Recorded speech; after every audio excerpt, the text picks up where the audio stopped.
हम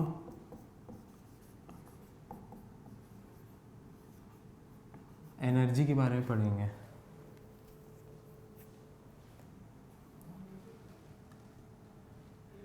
एनर्जी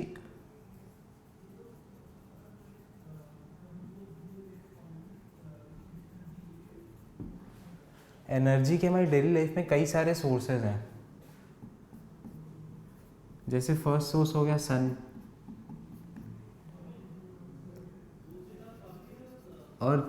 अर्थ के कोर में जो हीट है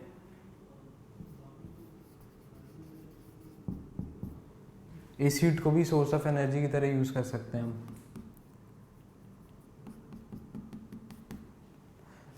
एटम्स के न्यूक्लियाई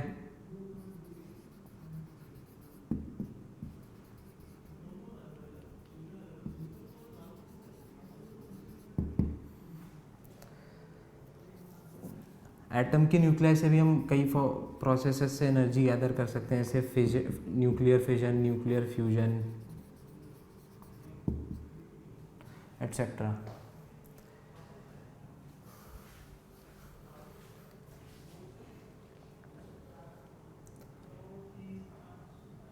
डेली लाइफ में हमें कई ऐसे एग्जांपल्स मिलते हैं जिसमें ऑब्जेक्ट्स के पास एनर्जी होती है।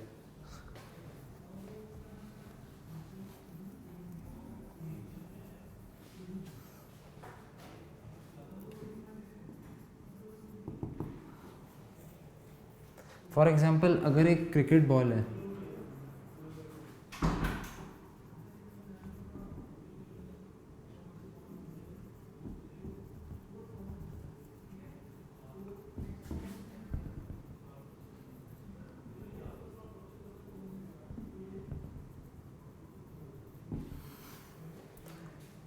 सपोज कोई क्रिकेट बॉल हमारे विकेट पे लगती है तो हमारा विकेट मूव हो जाता है और विकेट पे फोर्स भी अप्लाई होता है बॉल से। इसका मतलब विकेट पर वर्क हुआ है।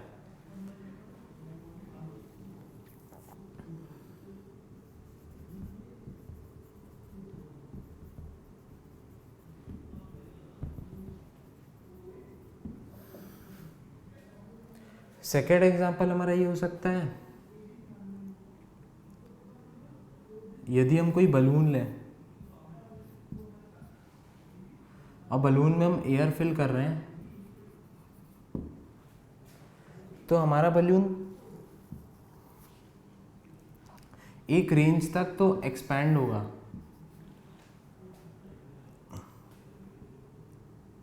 पर अगर हम एक्सेसिव एयर फिल करते हैं तो हमारा बलून एक्सप्लोड हो जाता है।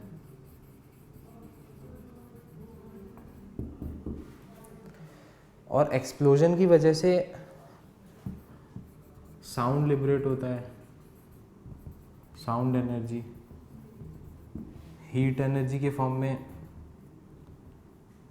बलून थोड़ा हीटअप हो जाता है।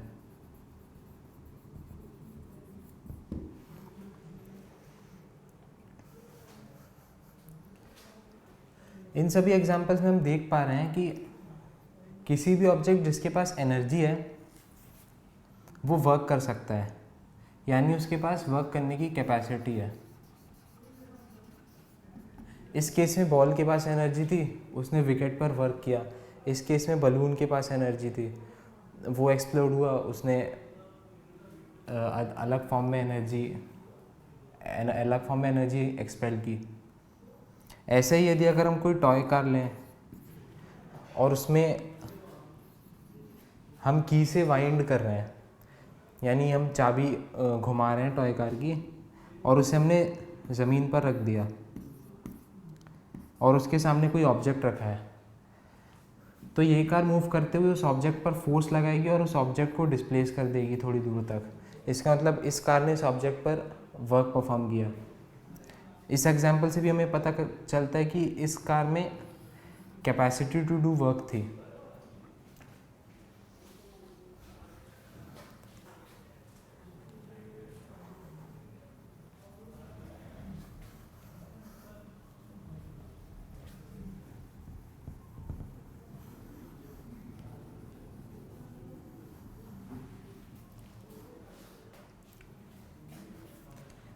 अब हम एनर्जी को फॉर्मली डिफाइन करते हैं।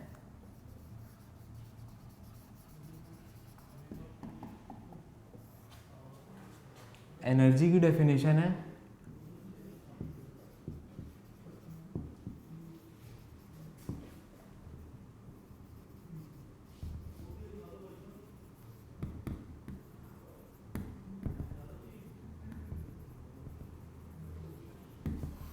it is the capacity to do work।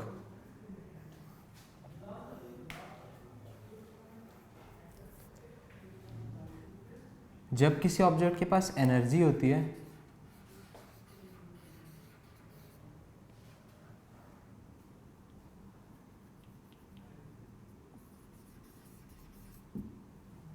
तो वो किसी दूसरे ऑब्जेक्ट पर वर्क कर सकता है।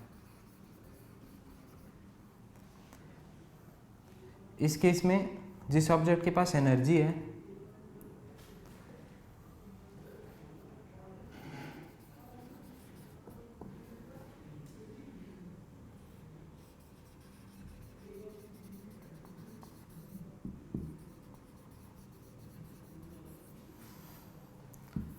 वो अपनी एनर्जी लूज कर जाता है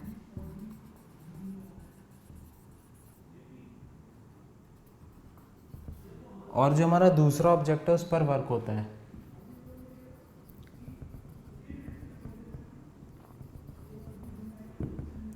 यानी इस ऑब्जेक्ट जो हमारा फर्स्ट ऑब्जेक्ट है उसकी एनर्जी डिक्रीज हो जाती है। यदि हम किसी ऑब्जेक्ट पर वर्क कर रहे हैं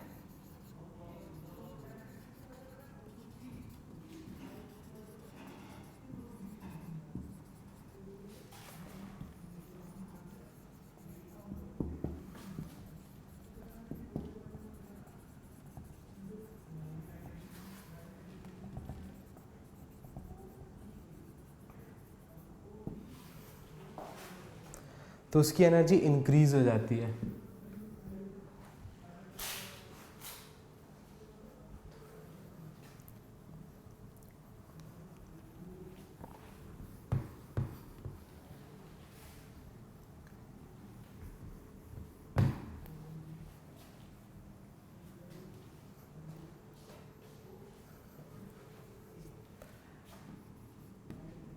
इससे हम देख सकते हैं कोई भी ऑब्जेक्ट जिसके पास कैपेसिटी टू डू वर्क है हम कहेंगे कि उसके पास एनर्जी है।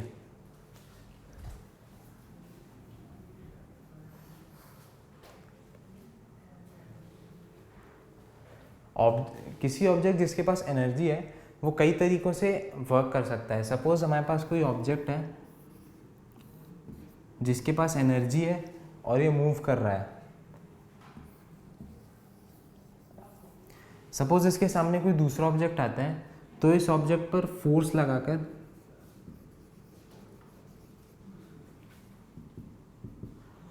इसे डिस्प्लेस कर जाता है कुछ डिस्टेंस से।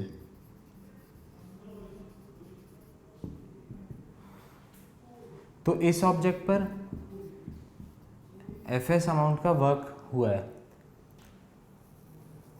मतलब इस ऑब्जेक्ट के पास एनर्जी थी यानी कैपेसिटी टू डू वर्क था, तभी इसने इस ऑब्जेक्ट पर वर्क किया।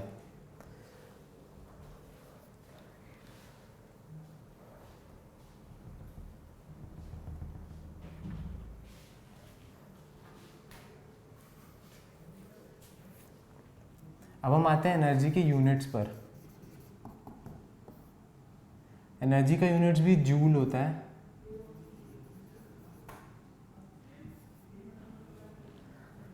जिसे हम कैपिटल जे से डिनोट करते हैं, सेम एज वर्क।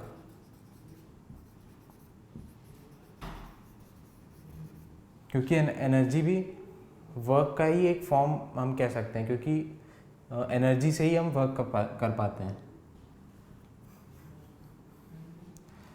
अब हम आते हैं जूल की डेफिनेशन पर।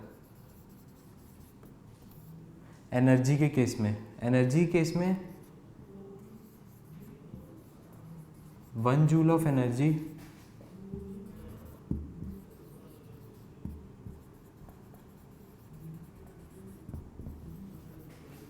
is the amount of energy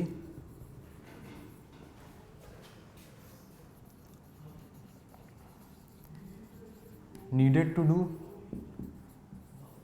1 joule of work.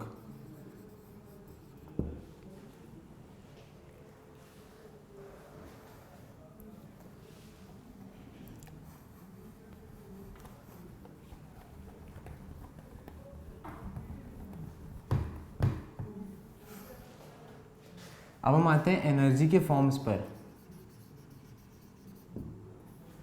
यानी एनर्जी किन किन फॉर्म्स में एग्जिस्ट करती है। तो एनर्जी के कई फॉर्म्स हो सकते हैं। लाइट एनर्जी,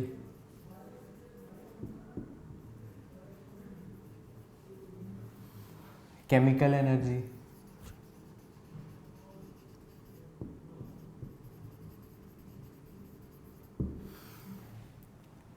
साउंड एनर्जी,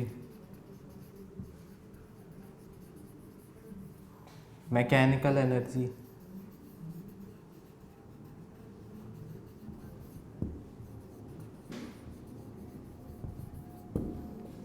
और भी कई सारे फॉर्म्स हो सकते हैं जैसे हीट एनर्जी, बाकी काफ़ी सारे एनर्जी के फॉर्म्स हो सकते हैं।